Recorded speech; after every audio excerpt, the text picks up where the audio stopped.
अस्सलामुअलैकुम सामीन। 6 ज़िलहिज्जा और 13 जून है। ख़बर का उन्वान है व्हाट्सएप का बड़ा एक्शन। व्हाट्सएप फर्म ने हिंदुस्तान के ही लगभग 70 लाख अकाउंट बंद कर दिए हैं। इसका मतलब यह है जो लोग व्हाट्सएप का इस्तेमाल करते हैं, व्हाट्सएप चलाते हैं, उनमें से 70 लाख ऐसे हिंदुस्तानी हैं जिनके अकाउंट व्हाट्सएप ने बंद कर दिए हैं।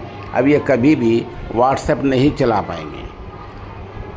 अकाउंट कब बंद किए हैं? ये जो अभी 2024 का अप्रैल का महीना गया है, पूरे अप्रैल के महीने में 30 दिन के अंदर एक पॉलिसी के तहत 70 लाख हिंदुस्तानी लोगों के व्हाट्सएप अकाउंट बंद कर दिए गए हैं। इन लोगों ने व्हाट्सएप की पॉलिसी की ख़िलाफ़ वर्जी की थी।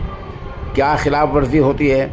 ख़िलाफ़ वर्जी ये होती है कि क्राइम, जो बड़े बड़े जराइम होते हैं और लोगों को धोखा दिया जाता है, इस तरह जो लोगों को धोखा देते पकड़े जाते हैं और क्राइम का धोखा करते हैं, फ्रॉड करते हैं, ऐसे लोगों के व्हाट्सएप अकाउंट बंद कर देता है।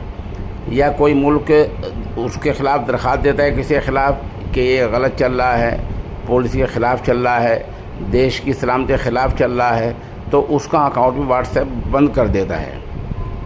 बहरहाल अप्रैल के महीने में हिंदुस्तानियों के 70 लाख के व्हाट्सएप अकाउंट बंद कर दिए गए हैं।